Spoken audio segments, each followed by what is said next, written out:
right, we're going to continue on here tonight with our race-winning driver, Joey Logano, driver of the number 22 Team Penske Ford. If you have a question for Joey, please raise your hand. We'll get a mic to you. We will start with Jenna, make our way around the room. Hey, Joey. One of the first things you said was, when it's playoff time, it's our time. What gives you that confidence? What makes you so certain that when this time of the season hits, that you're going to step it up a notch?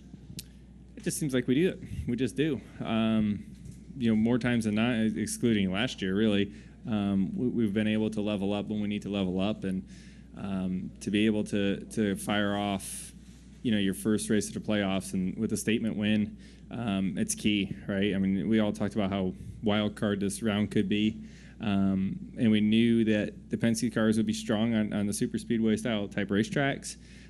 We've been all year long, and unfortunately, we've been getting caught up in every possible wreck on these type of tracks. So it's nice to finally capitalize on the laps led and being towards the front, and having a teammate lined up behind me there, and he scored a ton of points today too, being up there. So a good day for Team Penske all the way through. Yeah, Cindric did too. So a really special day for Penske to be able to score some good points and set themselves up all pretty good for round the 12. Okay, let's go next to Jeff Gluck.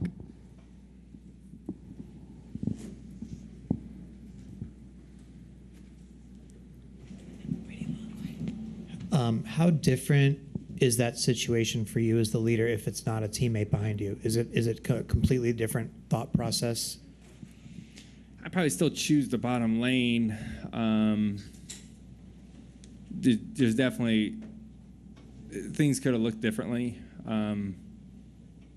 I think we still would have been in pretty good shape. I have to go back and really rewatch it to know for sure. But the push he gave me down the front stretch, taking the white, was a key move to be able to do that. And so I think that was a big help. That was probably the biggest help of the whole thing. But Blaney has been a fantastic teammate. We've worked together for years now, and it's nice when for so many years we've talked about a lot of scenarios. We've been through a lot of different scenarios at the end of these races, and some of them we've done really well, like today, and sometimes we've messed up, and on both of us, right? So the good thing is that we were able to talk about it all the time,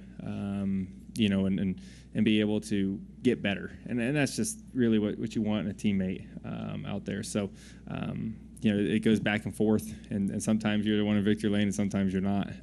Luckily today we were in the right spot. And then even with him behind you, when you have teammates lined up to your outside and know that they're going to stick together no matter what, is there anything that you can do to counter that aside from just trying to make sure that you're staying connected to Ryan as much as possible? Like, how do you approach that mentally? Yeah, I mean, there's a lot of prep and a lot that goes into making sure that you get the push at the right time. And the part that concerned me a little bit is they attached a little better than us on the outside lane. And we were able to stay attached good down the backstretch, which was able to push me clear just barely, really only because I think the one got loose there. So if it wasn't for that, we would have been side by side. And I don't know if it would have looked the same. So they did a good job executing that. And I knew that the one difference there is you had their car that was in the playoffs in the front. So you knew Russ was just not going to make the move. So there's definitely a little bit more, I don't know what you want to call it, commitment there, I guess, because you have one car that really matters if they win. And for both me and Ryan, the win was huge for both of us. So that changes the game a little bit. But, yeah, I mean, they did a good job up there, too. Thank you. Let's go next to Jordan Bianchi. Jordan Bianchi, The Athletic. On the radio, it said, let's do the plan we talked about on the bus. So what is that plan you guys talked about on the bus? I can't tell you all. I'm not going to tell you. Nothing against you. I just wouldn't tell anybody. Like I said, we go over a lot of stuff together. We prep a lot together, separately and together sometimes. And like I said, this speedway racing these days is it's just so interesting. And every track's a little bit different. Daytona to Talladega to Atlanta, all are kind of a breed of their own. And when you have fast cars like we do right now on these speedways, it's important for us to capitalize as a team. These are our bread and butter. right now. So we've proven that really over the last year plus that this is our type of racetrack. So, to be able to make sure that a Penske car wins is very important for our organization right now. Coming into that restart, you got Blaney behind you. You guys are so good at this kind of racing. Do you feel like this is your race to win or lose, and like all the advantage is now on your side? I did. I really felt like when we were in the lead coming to take the white and the caution came out when we were up top there and I had them side by side behind me, at that point I said, man, I really think I got it won. At that point I thought everything was going to go pretty good the next lap. I just had to keep them too wide for another lap. So I felt pretty good about that. And when the caution came out, I was kind of like, restarts, just things change. Fuel wasn't really much in there, so it was fairly empty. So it all ended up working out. But you start getting restart after another green white checker, and all of a sudden you're out of gas, and you have a day that looks like you can win or score a ton of points to running out of gas could be that quick. So taking the white was key for us, just to this is a base hit type of race, right? Like there's a point there. It's like you take a fifth out of today and you feel pretty good about it. I feel much better about taking a win, but that's just kind of what this racetrack's about. Let's go next to Jacob Seelman. Okay, go ahead, Mark. Sorry. It's okay. It's okay. Mark Carroll, Perrin. Joey, can you talk about the range of emotions? You're knocked out a year ago in round one, and this year you come back and you guarantee in the first race of round one you're going to round two. What is that like emotionally? Yeah, I mean, I move on pretty quick. To be honest with you, when we got knocked out of the playoffs last year, it hurt a lot, and it stings the rest of the playoffs every time you show up to the racetrack and you're not in it. It hurts. It's really frustrating, and you just get mad. You just live mad for a little bit. But that's just what the playoffs are, right? I mean, that's what drives you and motivates you to be better, and because you don't want the pain, and you also want the thrill of the victory at the end. But this is a good start for sure.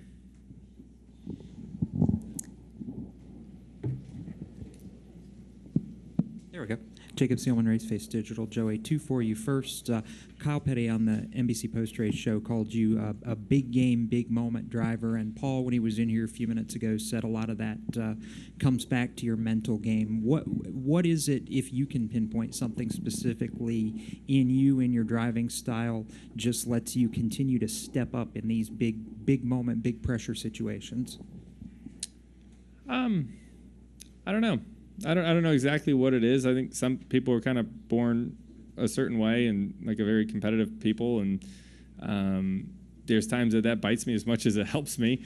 But yeah, I feel like there's just, for whatever reason, always another gear in there, and I try to reach it every race, but it just seems like the playoffs seem to work for us as a team. I mean, I wouldn't say it's just me. Right. I mean, our whole team really does a good job at thriving in these scenarios. And, I talked a little bit earlier today about, their work ethic, their experience level of this race team. When we go into the playoffs, it doesn't really affect us much. Right. And sometimes pressure can either make you crack and fall apart, or it's going to make you better.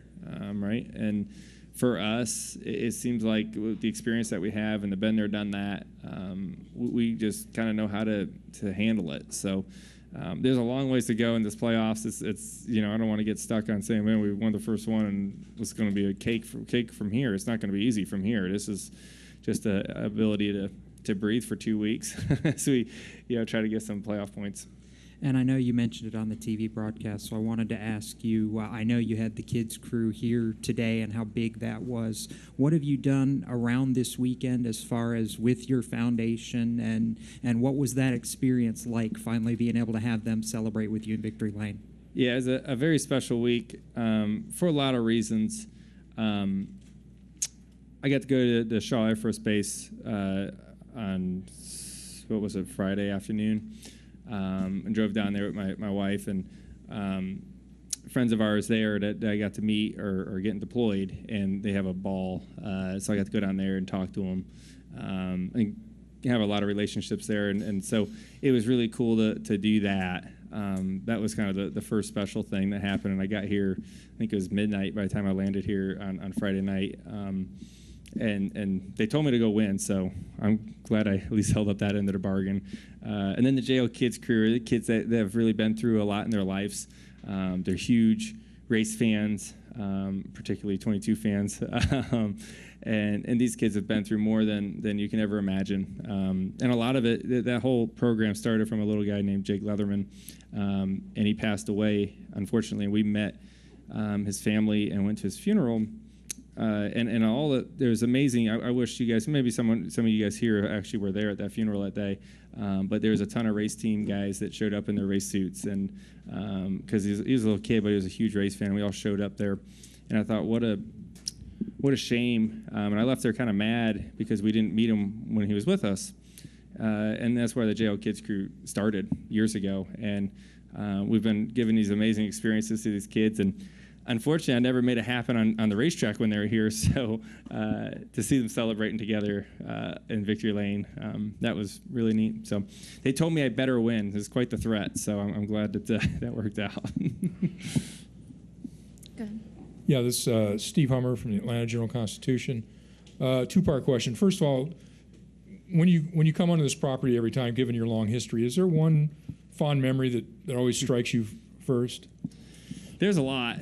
There's a lot of memories here. More memories at this racetrack than anywhere I've ever been. But I always remember probably the first time pulling in here is in '99, and we were moving from Connecticut and trying to figure out where we wanted to live, and we drove by Atlanta Motor Speedway and let's pull in. And I remember we drove in, and all of us we were in a motorhome just traveling across the country figuring this whole thing out. And we drove through the tunnel like, oh my God, like look at this place is incredible. We'd never been to a track like this before. At the time I was racing quarter midgets, and we met Ken Reagan, David Reagan's dad, here at Legends of Georgia, and I said, why don't you race a Bandolero tonight? No, it was just like, okay, sure, we'll race tonight. And that's just the way we did it. And we ran the race, and we ended up buying the car and said, we'll be back. And we moved down here, I don't know, maybe 6 months later, the car was still sitting in the shed. And I started racing here. And those memories with my parents and my sister, and there's more stories than I can mention here. But the dream of driving on that quarter mile and always thinking, I just want to go straight one day and get on the big track. That's what I always wanted to do. And pulling into Victory Lane here is obviously one of the most special things to really put all that together. So definitely a lot of fun stories. We've been thrown out of here a few times, but they can't throw me out today. And where did, I don't know, ranking is not really the right question, but this is, I guess, another special chapter in the memories you have of this place. I don't know how you're going to file this away.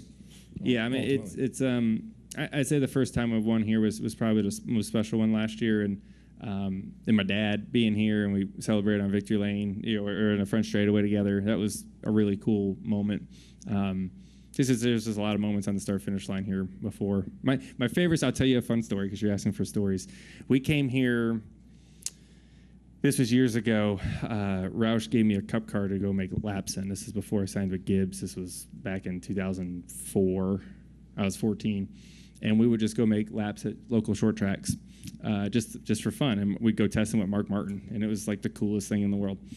And a friend of ours was testing a Porsche for the Rolex 24 and was running the road course here to test. And we said, hey, do you mind if we make some laps while you're not on the road course? Absolutely, no problem. So we called Ed Clark at the time, was running the track, and was like, hey, we make some laps. And we're like, yeah, sure. They thought we were racing Legends cars, because at the time I was racing Legends cars. They thought I was going to run laps on the quarter mile. They're like, sure, okay. Well, then we unloaded a cup car, and they didn't like that. That wasn't too cool in their book, and they gave me this lap time that I couldn't exceed, and it was a very slow lap time, so I'd run a fast corner, and that's it. And I always remember it was right before lunch, and my dad goes, screw it, Joe. Just go. They're going to throw us out, I don't care. Just go. They're going to black flag you. Just go until it runs out of gas. So this is how I grew up. It explains a lot for you guys, just so you know. So I did that. We got thrown out, and but it was a really cool memory. Yeah. Yeah. A lot of times. I was 14. We were ripping, too. It was fun. Really cool. We're going to come up. Yeah, 805. We had a race shop down the road from here, and was our late model was there. Jim Gresham owned our late model. I drove for him, and his grandkid raced, and he raced too. And so we stored all our stuff there, and so we lived here a lot because our house was actually in Alpharetta, but that's an hour plus from here. So we stayed here a lot. There was, yeah, but me and my dad were here 90% of the time. So it was, it just ended up being here. There's plenty of times after a race, I remember, the memories just like come flooding back to you. But to see the post-race interviews like this, we'd be watching it from the whatever closed network cameras up in the condos afterwards. It's cool sitting here thinking about that. Maybe someone up there's watching right now. Kind of cool. All right, we're going to come up to Bob in the middle front here, and then we're going to go back to Doug, and then to Jerry. Bob Parker's Fox Sports. Do you consider this a super speedway, and do your feelings about super speedway racing that have been pretty frustrating, does this alleviate any of them? Yeah, I mean, I consider it a super speedway. It's a pretty unique one because it can kind of, sometimes you can think it's more like the old 550 days where you lift a lot more than normal. But I mean, there's a super speed. Super speedway racing is a lot of fun until it's not. Like it's actually really entertaining, and even from inside the car, it's just the chess match that it is there, and trying to outsmart your competitors is really fun. Until you just wreck, and then you're like, man, this sucks, there's no better way of saying it, right? It's just great until it's not, which it seemed like today there wasn't really any big pile-ups, which was nice. There's a little bit more separation in the field here, but it's intense out there for sure. There's not a moment through those 400 miles where you just go, all right, and take a break. I mean, it's just crazy the whole time. Go ahead, Doug. Hey, thank you very much. Joey, Doug Turnbull for PRN and 5 to Go podcast. So congratulations on the win. That one thing, I was up in turn 2 watching, and we were expecting the whole time, to the naked eye, it didn't look like handling was as big of a deal as it probably felt in the car. We were so surprised on the whole broadcast that people were able to stick it and maintain position 3 wide middle. So was the handling much more than what it looked like to the naked eye, or maybe were you surprised how much grip the field was able to have, or was it because of fuel saving that you were able to stay so tight in the pack? Yeah, there's times the leaders were saving fuel, which keeps the pack a lot tighter, and you kind of have a pace a half a second or so slower a lap. That just allows everyone to stay tight. The teams keep making their cars better. Right, that's part of it. I remember the first time we came here, it was very separated because everyone was out of control. But the teams are getting smarter. The cars are all driving better.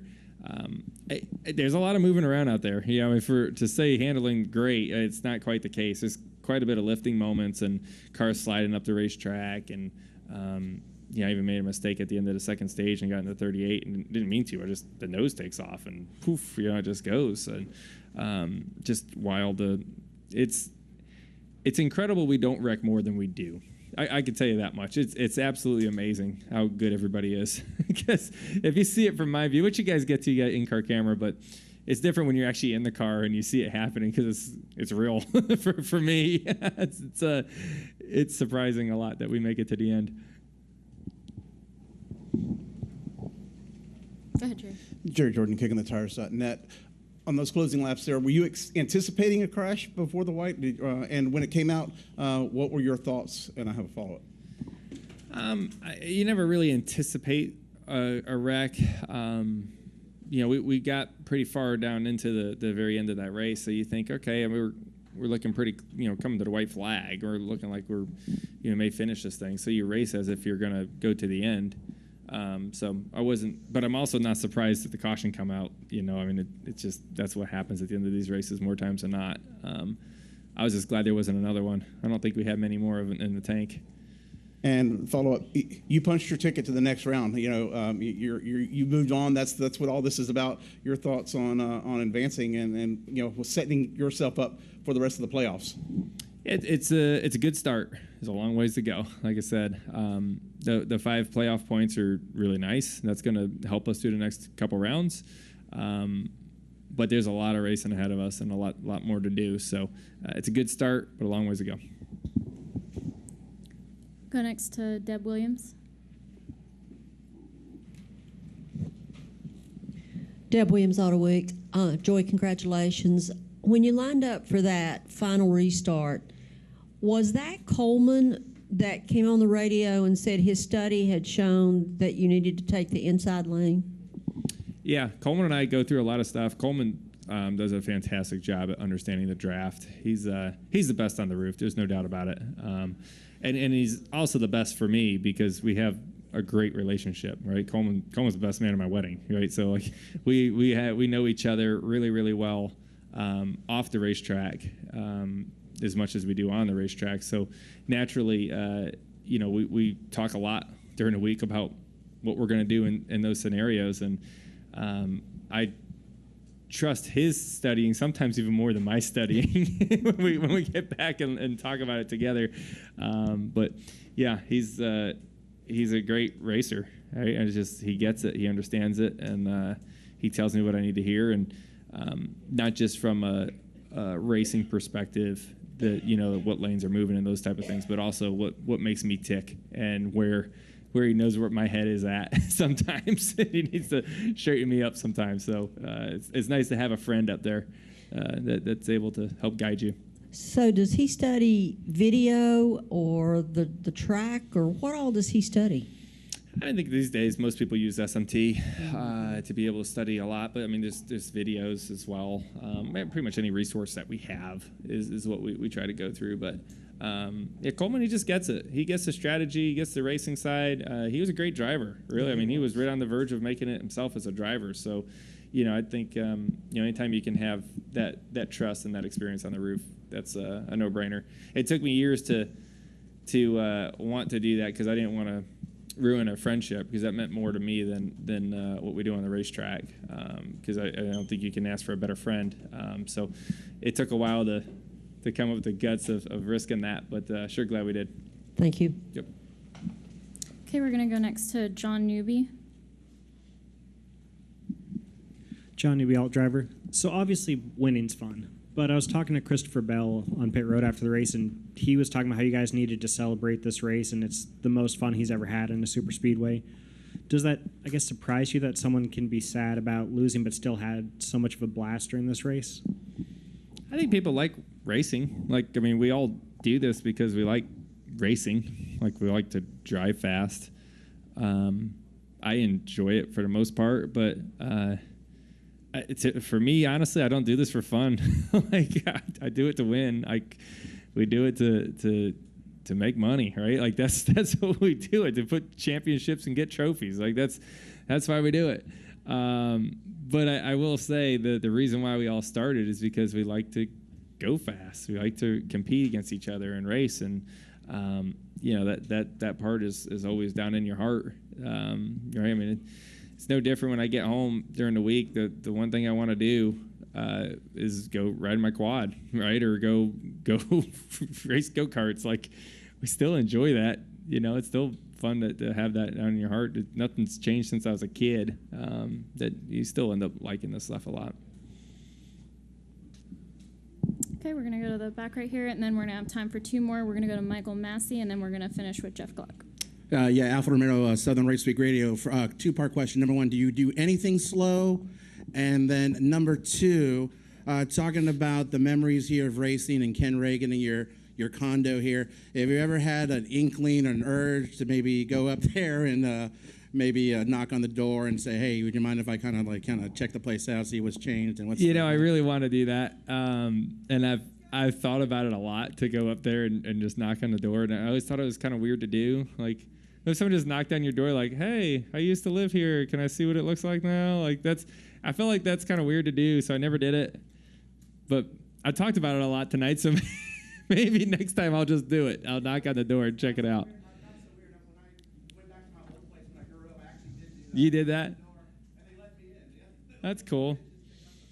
I would be weirded out if someone did that at my house. You know, I'd be like, I don't know, did you really? You know, it's a little weird. I don't know, you're not just casing my house, you know? I don't know, that's where my head goes. That helps. Okay, that's good. Everyone knows Bob. They'll take a selfie with Bob, and then they'll let you in. I think that's how you do it. It's the goal. All right, we're going to go next to Michael Massey. Middle here.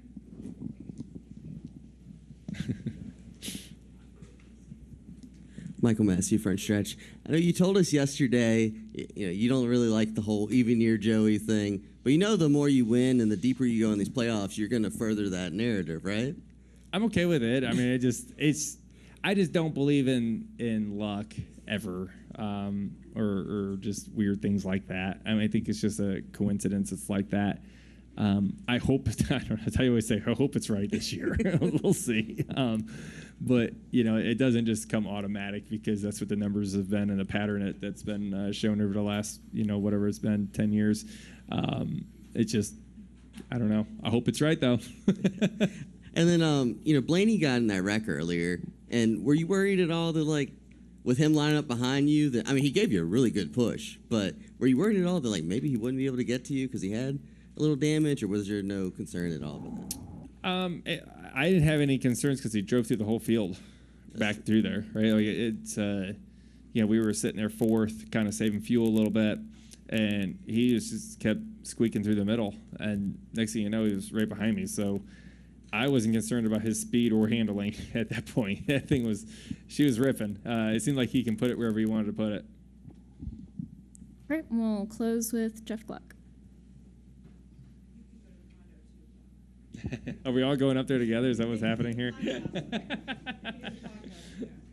We heard mixed things after the race from guys saying, that the track looks grayer than even in the spring, or that maybe it has aged more. What do you think? Is it already wearing out? Is it going to get to the point where maybe they have to take the plates off, so to speak, at some point? We're a long ways from that, and I don't know if we ever will because the banking they added here is just ridiculous. I mean, there's so much banking around this place now. I don't think we're close to being able to take the plates off or go into the other package yet.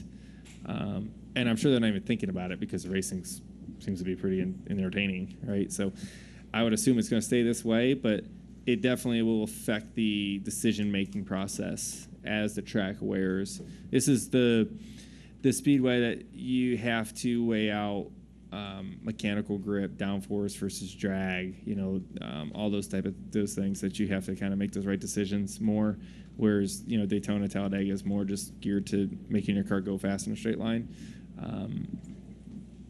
So this place has got a little bit of both and makes it a little challenging. But and as it wears out, it's going to go more towards the best handling cars will win. And even today, I mean, as much as we lift, the best handling cars end up there. So is it a leap, or is it fair to say that this has characteristics of old Daytona? Yeah, it's just like it. Okay. It's a lot like old Daytona without the huge swells in the middle of the corner like it used to have there, and the tire fall off, right? That's what Daytona used to have, but it's more like the old Daytona than the new Daytona is right now. Okay, thank you. Yep. Joey, congratulations, and thanks for coming in. All right, thanks, guys.